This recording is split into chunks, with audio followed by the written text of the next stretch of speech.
साथियों, आज के भारत की ये यात्रा सिर्फ विकास की नहीं है, ये सोच में बदलाव की भी यात्रा है। ये मनोवैज्ञानिक पुनर्जागरण, साइकोलॉजिकल रेनेसां की भी यात्रा है। आप भी जानते हैं, कोई भी देश बिना आत्मविश्वास के आगे नहीं बढ़ सकता। दुर्भाग्य से लंबी गुलामी ने भारत के इसी आत्मविश्वास को हिला दिया था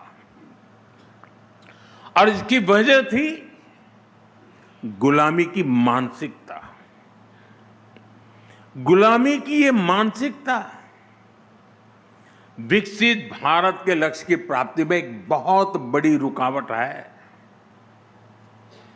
और इसलिए आज का भारत गुलामी की मानसिकता से मुक्ति पाने के लिए काम कर रहा है। साथियों, अंग्रेजों को अच्छी तरह से पता था कि भारत पर लंबे समय तक राज करना है तो उन्हें भारतीयों से उनके आत्मविश्वास को छीनना होगा। भारतीयों में हीन भावना का संचार करना होगा और उस दौर में अंग्रेजों ने यही किया भी। इसलिए भारतीय पारिवारिक संरचना को दकियानुसी बताया गया, भारतीय पोशाक को अनप्रोफेशनल करार दिया गया, भारतीय त्योहार संस्कृति को इरेशनल कहा गया, योग आयुर्वेद को अनसाइंटिफिक बता दिया गया, भारतीय आविष्कारों का उपहास उड़ाया गया और ये बातें कई कई दशकों तक लगातार दोहराई गई। पीढ़ी दर पीढ़ी ये चलता गया, वही पढ़ा वही पढ़ाया गया और ऐसे ही भारतीयों का आत्मविश्वास चकनाचूर हो गया। साथियों, गुलामी की इस मानसिकता का कितना व्यापक असर हुआ है, मैं उसका कुछ उदाहरण आपको देना चाहता हूं।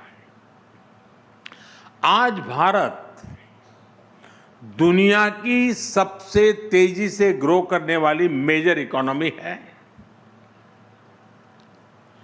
कोई भारत को ग्लोबल ग्रोथ इंजन बताता है,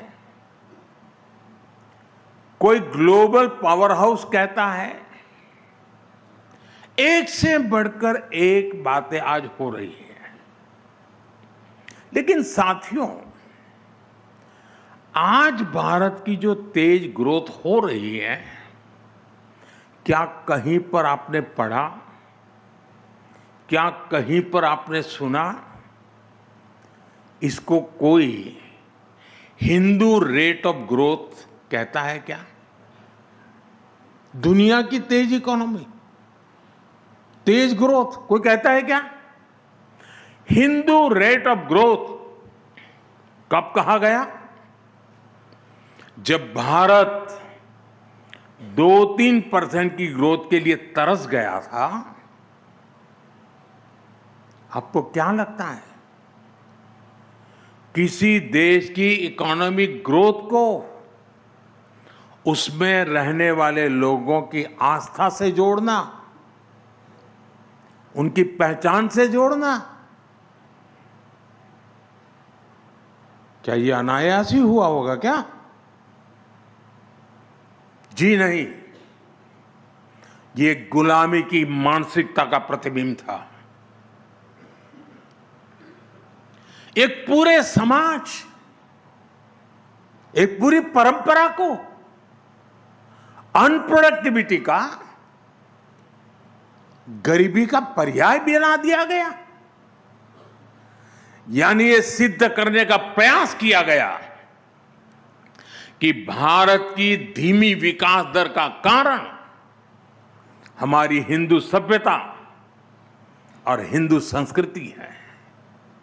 और हद देखिए, आज जो तथाकथित बुद्धिजीवी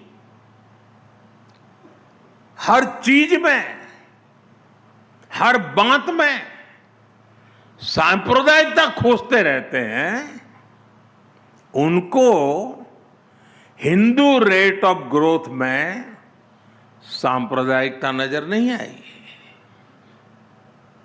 ये टर्म उनके दौर में किताबों का, रिसर्च पेपर्स का हिस्सा बना दिया गया। साथियों, गुलामी की मानसिकता ने भारत में मैन्युफैक्चरिंग इकोसिस्टम को कैसे तबाह कर दिया और हम इसको कैसे रिवाइव कर रहे हैं, मैं इसके भी कुछ उदाहरण दूंगा। भारत गुलामी के कालखंड में भी अस्त्र शस्त्र का एक बड़ा निर्माता था। हमारे यहां ऑर्डिनेंस फैक्ट्रीज का एक सशक्त नेटवर्क था। भारत से हथियार निर्यात होते थे। विश्व युद्धों में भी भारत में बने हथियारों का बोलबाला था। लेकिन आजादी के बाद हमारा डिफेंस मैन्युफैक्चरिंग इकोसिस्टम तबाह कर दिया गया। गुलामी की मानसिकता ऐसी हावी हुई कि सरकार में बैठे लोग भारत में बने हथियारों को कमजोर आंकने लगे और इस मानसिकता ने भारत को दुनिया के सबसे बड़े डिफेंस इंपोर्टर के रूप में से एक बना दिया।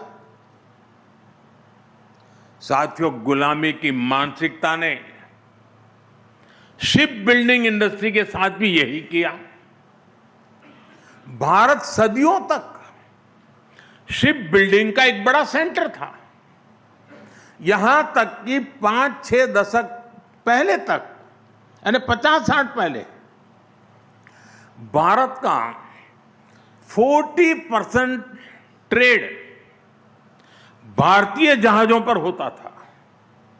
लेकिन गुलामी की मानसिकता ने विदेशी जहाजों को प्राथमिकता देनी शुरू की। नतीजा सबके सामने है। जो देश कभी समुद्री ताकत था, वो अपने 95% व्यापार के लिए विदेशी जहाजों पर निर्भर हो गया है। और इस वजह से आज भारत हर साल करीब $75 बिलियन, यानी लगभग 6 लाख करोड़ रुपए विदेशी शिपिंग कंपनियों को दे रहा है।